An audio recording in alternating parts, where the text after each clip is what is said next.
Tudo era um sítio assim perto, ele pregou lá e tudo. Aí quando eles chegavam de surpresa, né? Aí a missão começava de lá. Aí, e era 12 da noite, já ficavam tudo ali esperando. Né? E quando chegava eles cantavam.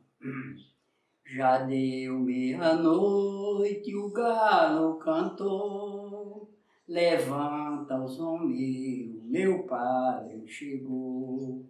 Levanta os homens, meu padre chegou. Vem do Juazeiro pregando as missões, foi Deus quem mandou a Virgem da Conceição. Aí era chegada. O Caldeirão representou a última tentativa de uma comunidade camponesa de cunho religioso nos sertões nordestinos. Isso porque a política modernizante da Liga Eleitoral Católica, LEC, destruiu os movimentos populares de beatos e cangaceiros, filhos do século XIX.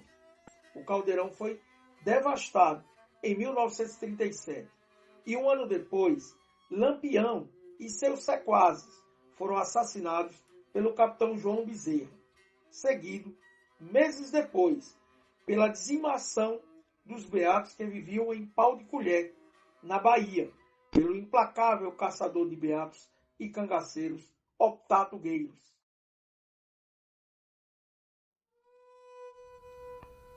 Em 1926, meu padrão Cícero mandou que meu pai acompanhasse o beato José Lourenço para o sítio Caldeirão. E daí nós fomos para o Caldeirão. Em 1926, em dias de agosto. Como é o nome do seu pai completo? Severino Tavares de Lira. E é importante se falar do Caldeirão para falar de como se pode viver em comunidade, de como você pode viver um processo de socialização no qual não existia violência, porque tudo era discutido entre todos e viviam-se numa agricultura no qual, se todo mundo que estivesse lá e que chegasse, seria abastecido. Hoje existe uma grande diáspora para encontrar pessoas do Caldeirão e remanescentes. Você viaja todo o Nordeste e até chegando ao Sudeste do país. A tentativa de apagamento que o poder teve, né, com esse movimento, eles não suportaram, né, ver as pessoas fazendo com que dentro do Nordeste as coisas dessem certo, a sociedade, os grupos, resolvessem suas próprias vidas, né, porque a política não resolvia. Aliás, eles não tinham interesse também. Né? E essa tentativa de apagamento, ela não surtiu efeito. Porque para onde essas pessoas foram, eles se organizaram do mesmo jeito. Né? Lógico, que não da mesma forma, não com a mesma visibilidade. Exatamente para resolver. Mas em vez que o sítio União, né, como exemplo, estou citando como exemplo, o sítio União deu certo. Santa Brisa hoje é cidade. Né? Então, se esses movimentos, todos eles, tivessem tido um apoio público, que era o lógico que eles queriam fazer, era respeitar o que estava dando certo, talvez onde esses movimentos estavam, hoje fossem grandes cidades. Esses movimentos, Pau de Colher, Caldeirão, Santa Brisa, tudo ainda é uma ferida aberta. Não é uma coisa cicatrizada que a história possa dizer, não, isso aconteceu, não. Continua acontecendo. A gente sabe que a Irmandade da Santa Cruz, ela existe. Ela existe e está ativa. Entendeu?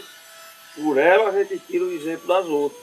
Né? As pessoas que foram remanescentes têm medo de falar, eles escolhem bem a quem falar e o que falar. Por medo de represália política, de represália ainda de um poder político, né, que não consegue admitir que a inteligência é coisa nata, não é coisa que se aprende em faculdade. Né? Então as pessoas foram inteligentes para saber qual eram os seus problemas e quais eram os caminhos para resolver. Não precisaram do poder público. Eu, filha de Manuel Honório Chaves de Lira, sou Mônica José de Lira. Então, papai foi muito novo para os pés do Padre Cícero. Aproximadamente ele tinha 16 anos. Segundo o que ele nos passava, ele estudava no Convento do Carmo em Olinda e fugiu do Convento do Carmo para os pés do Padre Cícero. Então, a partir daí, ele, com a convivência lá em meu padrinho Cícero, chegou a história do beato José Lourenço Gomes da Silva, penitente do deserto, que chegou na casa do meu padrinho Cícero e meu padrinho Cícero mandou o beato José Lourenço para o sítio Caldeirão, que era um terreno que meu padrinho tinha lá, e pediu para que meu padrinho José fosse para lá para dar início a uma agricultura, que foi o que meu padrinho José ensinou para o povo. Minha mãe acompanhou por vários anos nos pés do beato José Lourenço, com estadia de aproximadamente 2 meses, 3 meses, trabalhando com meu padrinho José, tanto na agricultura quanto à noite, com a lâmpada do Sagrado Coração de Jesus, com a Divina Santa Cruz, quando meu padrinho José colocava as costas e ia para o deserto fazer oração com o pessoal que trabalhava durante o dia. Caldeirão era bom. Tinha o nosso padrinho lá, que nós chamávamos Padrinho José, se ajoelhava, tomava bênção a ele, nós rezávamos mais ele. Tinha um quarto de oração, só de santo, santo, santo, santo. As paredinhas eram forradas, as paredes eram forradas de santo, do caldeirão. E nós rezávamos mais ele. Em casa, aí tinha as viagens que ele fazia, exercício, ele com a Santa Cruz nas costas, e todos nós atrás, ele com a cruz nas costas, todos nós atrás. Aí, quando ele chegava, parava, rezava, e os sítios, e os açudes, tudo era bem. Aí a gente ia para casa, tudo atrás do outro, uma fileirinha. Ele na frente, nós tudo atrás, cantando os benditos. O Caldeirão não tinha nada de canudos. É um erro acreditar nessa história. Era uma comunidade pacífica. Vivia lá, homiziada, sob a proteção máxima do Padre Cícero e sob a vigilância do beato Zé Lourenço. Nem tampouco o Caldeirão era uma célula comunista. Nada disso. O Caldeirão era um lugar de oração, de penitência e de trabalho. Era uma comunidade que chegou a um número razoavelmente grandes, mais de 5.000 pessoas. Viviam e partilhavam uma vida em comum. Todo produto do campo ia para uma mão só.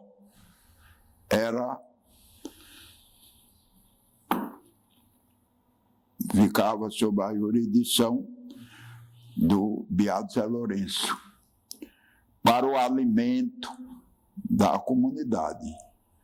No Caldeirão não havia fome nem miséria, todos se alimentavam bem, vestiam-se pobremente, de uma maneira toda especial, roupão de algodão, tecido, mesmo no Caldeirão, nos teares existentes no Caldeirão, que eu conheci, não é? Naquela época, meu pai chegou aqui no dia de ano de 1924. Ficamos aqui em Juazeiro, meu pai tinha comprado uma casa. E então só aí depois, meu pai tinha uma tropa de burro e continuou trabalhando aqui.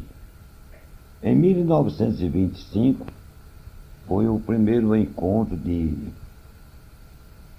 conhecimento que ele teve com o Beato José Lourenço. Em 1926, meu padre Cícero mandou que meu pai acompanhasse o Beato José Lourenço para o sítio Caldeirão. E daí nós fomos para o Caldeirão. Em 1926, em dias de agosto. Naquela época, antes de nós chegar no Caldeirão, correntinho, a frente entrava à direita para o Caldeirão. Não tinha nem sequer estrada. E foi aberto cortando madeiros, pau para poder passar as cargas. Chegamos no dia de sexta-feira, não tinha casa, tinha uma casebezinho velho lá de um velho que era morador de Padre Cícero, mas que vivia lá abandonado, lá a casinha. Nós arranchamos debaixo de uma oiticica, na beira do riacho. Depois se fez uma latada grande com esteiras e ficamos até quando se fez a primeira casa, grande lá no Caldeirão. Existia só esse velho, o velho Zacarias. Ele com a mulher e 2 filhos, mas que não vivia nem quase lá, vivia mais que a família deles, era no Poço Danta. Ele vivia mais cá, iam lá de Saltada. Caldeirão era um terreno abandonado. Quando ele foi para o Caldeirão, ele levou em companhia dele, até quando fez a casa que chegou, já tinha uns 4 ou 5 pais de família que acompanharam ele. E aí depois daquele pessoal, foram chegando família mais daquele pessoal, foram se aglomerando, foram, como diz a história, todos que chegavam ali sempre obedeciam às ordens dele, os trabalhos, e continuou-se a trabalhar e fazendo aqueles grandes trabalhos em que todos nós se preocupávamos.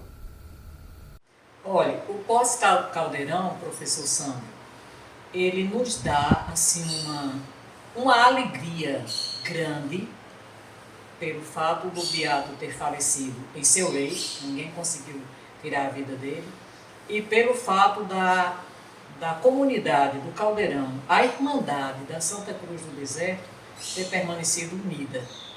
Essa união se deveu, ou se deve, se deverá sempre a Eleutério Tavares, a Moisés Alves, a Marina Gurgel, ao seu Moisés, o outro Moisés, e a seu Isaías. Então essas 4 pessoas, elas se reuniram e foram discutir o destino logo após o enterro do Beato, porque a comunidade ela ficou, eu diria que ficou desatinada, né, com a morte do Beato.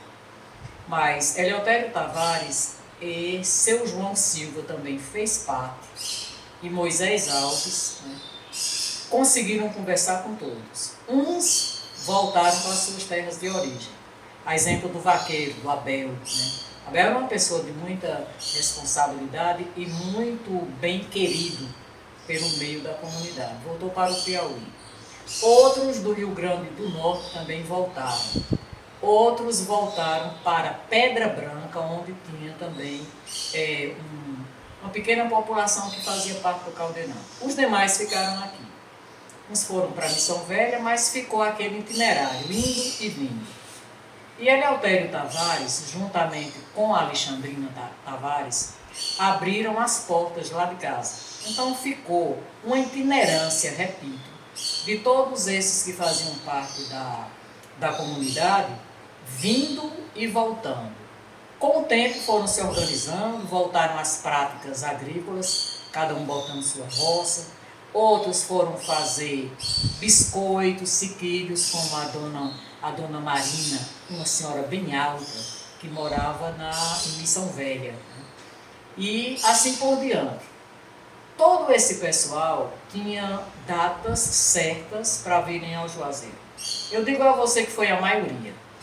Então, essa maioria foi assistida por essas 4 ou 5 pessoas que formavam a diretoria da Irmandade dos Cavaleiros da Santa Cruz do Deserto.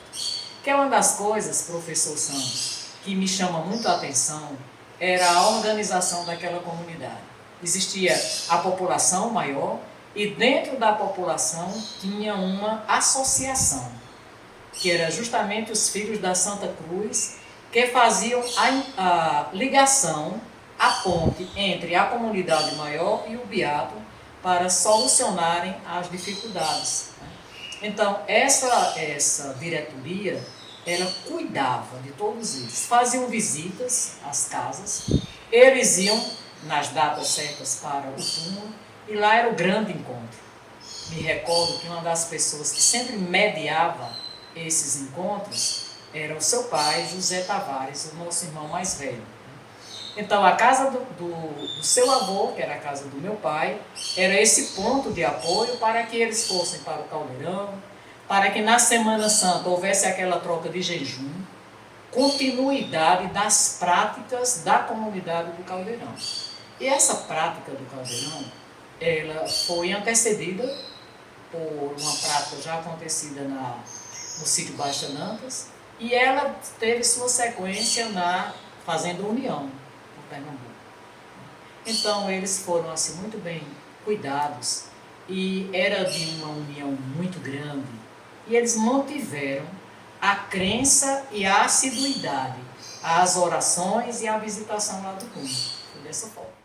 O que motivou a ida foram os discursos, as pregações, a gente poderia dizer, o trabalho de evangelização que o Severino Tavares fez nos sertões do Nordeste do Brasil, envolvendo vários estados, Paraíba, Rio Grande do Norte, Ceará, até o Piauí, entendeu? E o desenvolvimento material do Caldeirão, a organização que ali tinha, a espiritualidade que reinava no Caldeirão, o respeito mútuo entre as pessoas, entre homens e mulheres e as suas lideranças, e a figura do Padre Cícero, que apesar de não conviver no Caldeirão, mas Juazeiro, não tem como você desligar o Caldeirão de Juazeiro, a figura do Padre Cícero, da figura do Beato Zé Lourenço, do Severino Tavares. Então, esse discurso do Severino com essas famílias sertanejas desses estados gerava uma alegria, uma expectativa de conhecer Juazeiro, conhecer o Caldeirão. E muitos ficavam lá.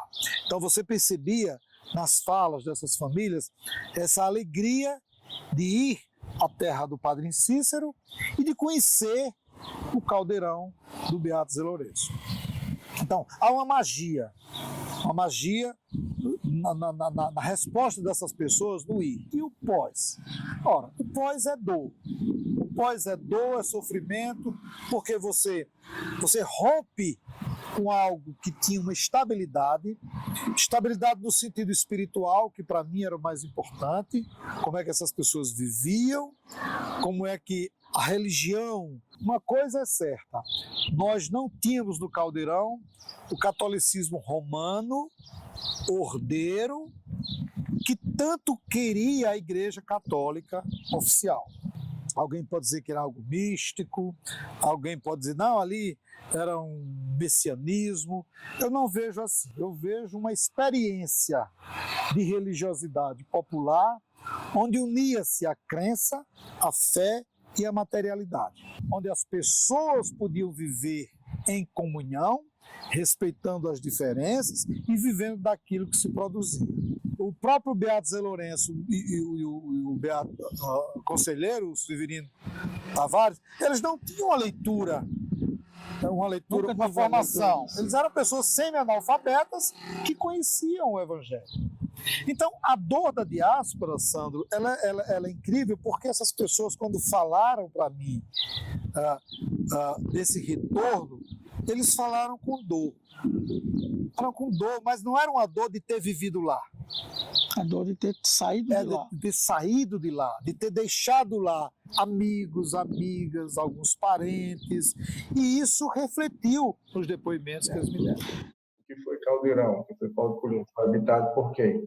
Por pessoas excluídas, por pessoas marginalizadas, pessoas pobres, e que encontraram ali uma oportunidade de melhoria de vida.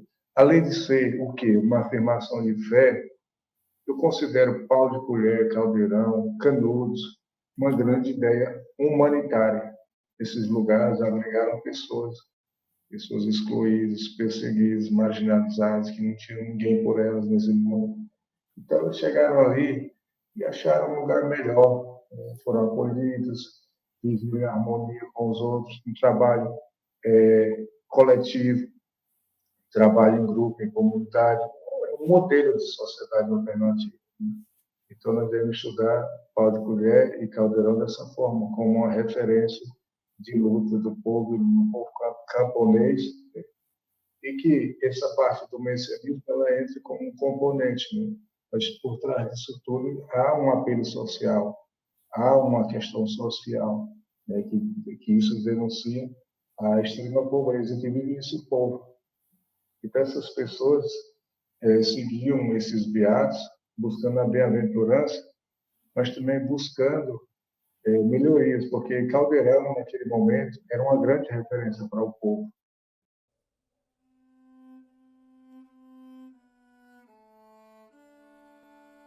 Entrevista com Dona Maria de Siá Puquera, maio de 1999. Dona Siá, quando a senhora chegou ao Caldeirão e com quem a senhora foi? Eu fui para o Caldeirão depois que vi meu padrinho Severino falar. Ele dizia assim: você quer viver feliz, sem ser escravo e a terra sendo sua e de todos? Venha comigo para o paraíso, que é o Caldeirão. Eu morava no sítio Sulina, lá nas Caraúbas. Não esqueço, era uma noite de lua e o povo saiu anunciando que meu padrinho Severino ia passar por lá, já vindo da Serra dos Martins. Quando ele chegou já era noite e falou aquelas coisas lindas. Aí, quando ele terminou a pregação, alguns decidiram ir para o Caldeirão. Eu aproveitei e chamei minha irmã Negra Puquera e meu irmão Raimundo. Junto com a família de seu Isaías Guedes, passamos umas 20 noites para chegar lá. Só andávamos à noite e de dia ficávamos escondidos. Nessa viagem, conheci Antônio, meu marido. Ele vinha de Pernambuco, lá de Cachoeirinha. Tinha ido passar uns dias na casa do primo João de Catarina, em Catolé do Rocha, no sítio da Maria. Hoje não sei como se chama. Meu padrinho conselheiro Severino pregou lá e ele disse que ia morar nesse lugar que a felicidade existia. Como era a sua vida no Caldeirão? E por que depois da festa a senhora foi para o Maranhão? A vida no caldeirão foi a maior felicidade que eu tive. A melhor época da minha vida. Lá eu era muito feliz e vivia em paz com meus amigos e familiares, rezando e trabalhando para nós ser escravos de ninguém. Há 23 anos aproximadamente eu tive um acidente saindo da prefeitura municipal de Surubim, da qual eu trabalhava, e apanhei um carro que era contratado da prefeitura para trazer para o sítio. Sempre morei no sítio, trabalhava na cidade, nós morávamos no sítio. Então eu sofri um acidente. Faltou freios no carro. Eu estava de um lado da porta, era uma rural. Então, na hora, a porta se abriu, o menino apertou o freio, só tinha freio em um pneu. O carro rodou no asfalto, a porta do carro se abriu e eu fui para debaixo da rural, arrastada, deixando todo o meu couro cabeludo pendurado na pista. E quando ela emborcou, a porta da rural, ela veio diretamente nesse meu lado aqui, esquerdo. Então eu gritei: me acuda, meu padrinho José. Quando eu dei esse grito, eu senti que a porta do carro voltou. Eu levantei e eu fui para o meio da pista. O couro cabeludo estava aqui, eu jogava e gritava, pedia ajuda, pedindo socorro. E graças a meu padrinho José, a meu padrinho Cícero e a minha madrinha Josefa, eu estou viva aqui hoje, contando história. Entrevista com Francisco Pereira, conhecido como Chico Carpinteiro, remanescente do Caldeirão, maio de 1999. Seu Chico, como o senhor foi para o Caldeirão? Meu filho, eu cheguei por lá nos anos de 1927, para o mês de dezembro. Eu tinha um primo meu lá de Cabaceiras, que era muito amigo do meu padrinho Severino.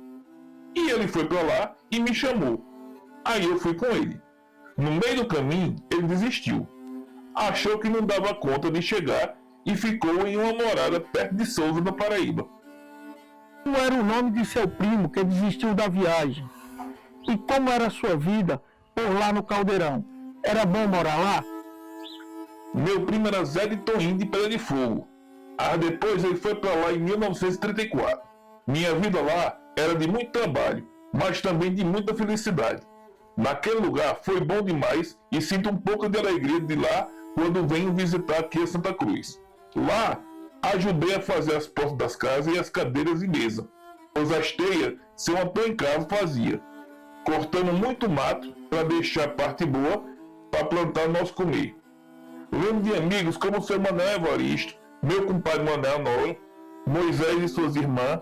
Lembro de Joana Alves, que ensinava os meninos a estudar com Dona Marina, seu João Furtado, Dona Marica, Joaquim, Antônio.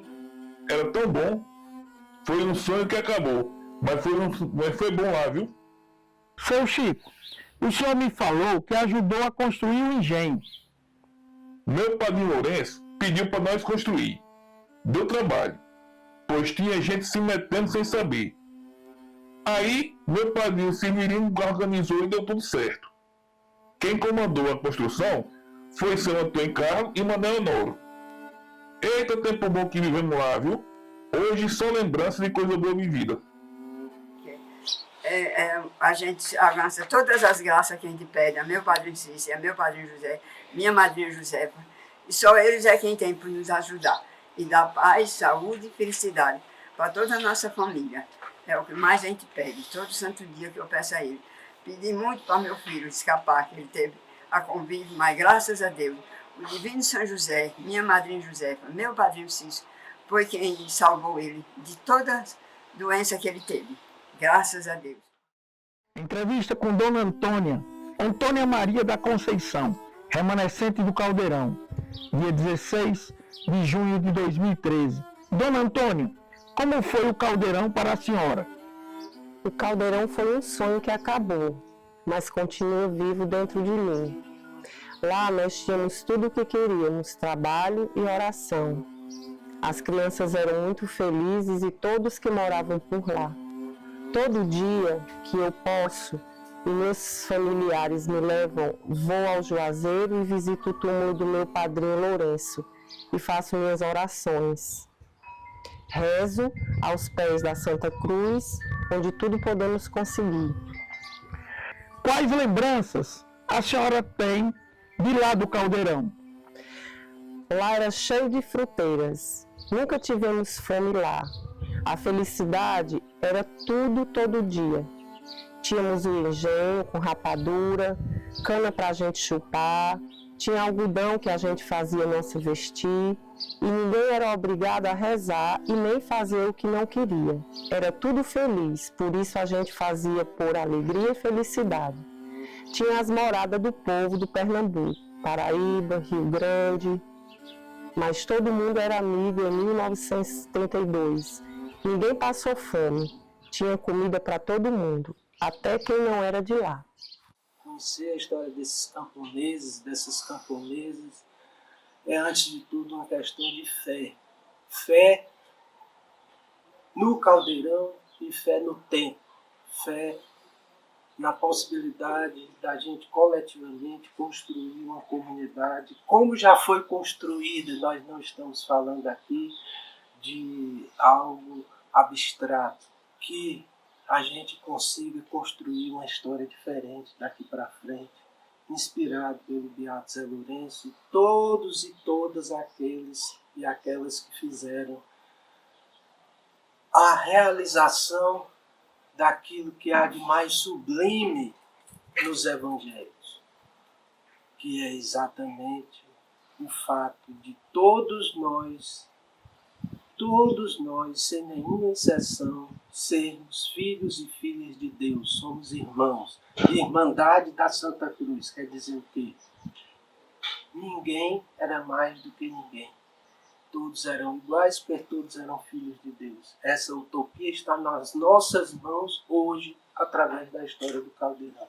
Me emociona muito hoje estar falando sobre esse assunto exatamente na capela do Beato Zé Lourenço.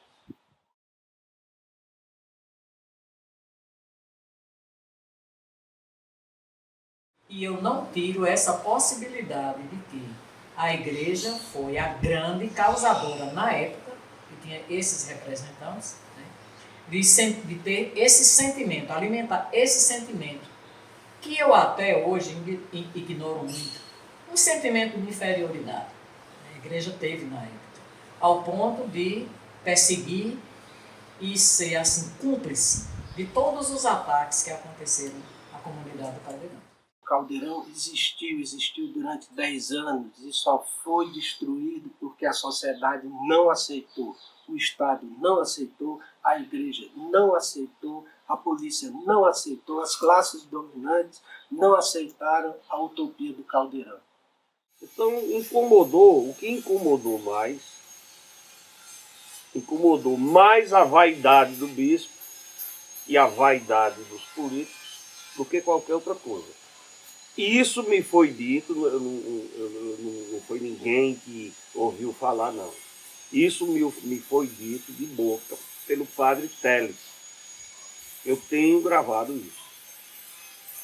O que foi, eu perguntei a ele bem claro, o que foi que acabou o Caldeirão?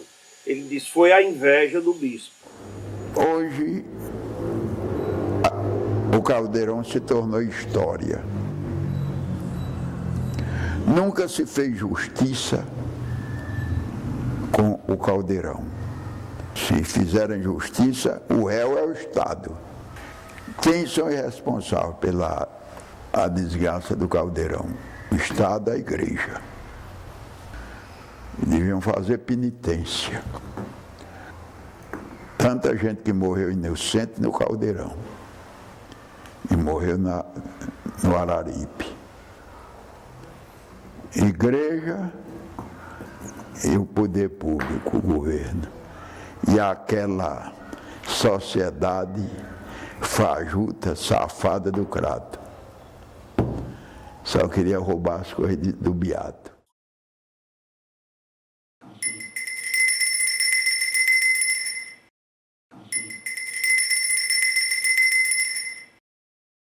E ele passou a ser, né, um andarilho, né? Ele se considerava um penitente. No entanto, o povo o considerava um beato e, convenhamos, né, um homem de uma presença marcante e com humanização. Ele tinha um olhar firme, ele era uma pessoa destemida e tinha uma marcante oratória, né, e tinha umas falas bem revolucionárias para a época, que hoje nós podemos classificá-lo como um grande visionário e, sem sombra de dúvidas, uma das figuras icônicas do messianismo na história do messianismo na região Nordeste.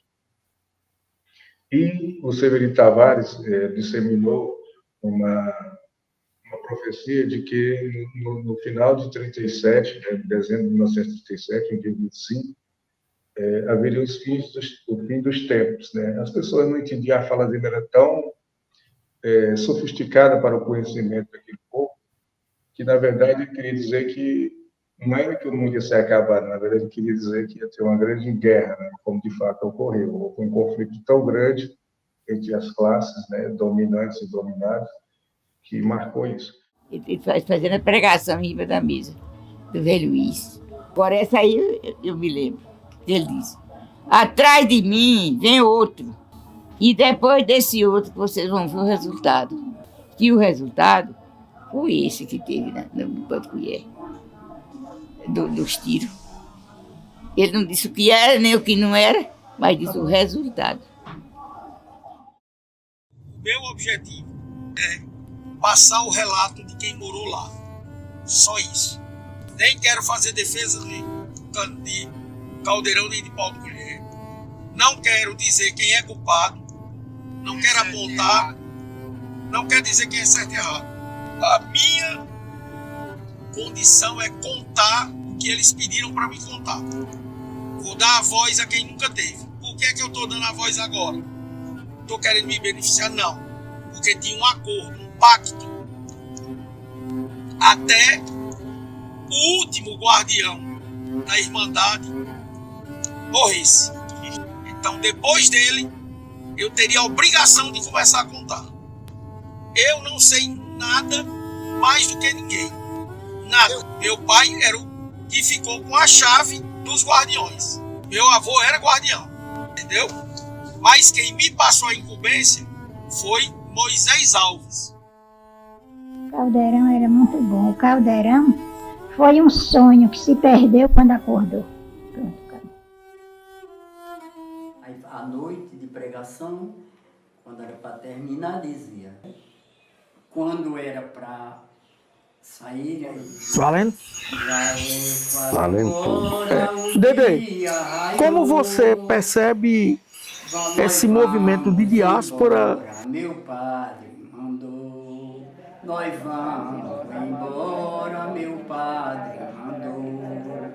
Padrinho Severino vai para o Juazeiro. Olha, isso é uma situação interessante que você coloca e complexa. Porque quando você olha para um movimento com a característica do Caldeirão e diz, Aí os romeiros respondiam: adeus, aí para descontrair, no final ele disse: moço, o senhor subiu, chegou lá em cima, procurar seu nome na relação, não acharam nada. Quando o Severino Tavares chegou, se ajoelhou aos pés do Padre Cícero. E o Padre Cícero disse que ele se levantasse e ficasse sentado. Aí foi isso: eu vou lhe contar uma história, meu amigo, de uma pessoa lá do seu estado, lá da Paraíba. E contou para Severino Tavares a história de Severino Tavares. o poder tinha Severino Tavares de convencer as pessoas de ir para o Caldeirão, de visitar o Juazeiro. O Severino Tavares, eu vi falar, ele veio aqui no Senhor, ele pregava, ele era catequista, né? Ele pregava a palavra, né? Nesse tempo ele pregava, ele ficou 3, 4 dias aqui, pregando a palavra, aí seguiu para cá. E daí o senhor ficou, desse dia para cá, o senhor ficou pregando a palavra. E disse que ele passou aqui em 32. Ele foi para cá. O senhor já era conhecido como um grande rezador na região. Então, para lá eles foram. Ali, naquele primeiro contato, o segundo Tavares fez aquele convite, e conversa vai, conversa vem, o senhorio passou a ser um representante do caldeirão naquela região, uma espécie de filial ali, pau de mulher, sendo uma travessia, né? Aquele povo inicial organizar para seguir o pau de mulher. Muito vosso ventre, Jesus. Santa Maria, Mãe de Deus, rogai por nós, pecadores, agora e na hora de nossa morte. Adeus, meu padrinho, grande conselheiro. Adeus, meu padrinho, volta para o Juazeiro. Adeus, meu padrinho, adeus, adeus. Adeus, meu padrinho, volta para o Juazeiro.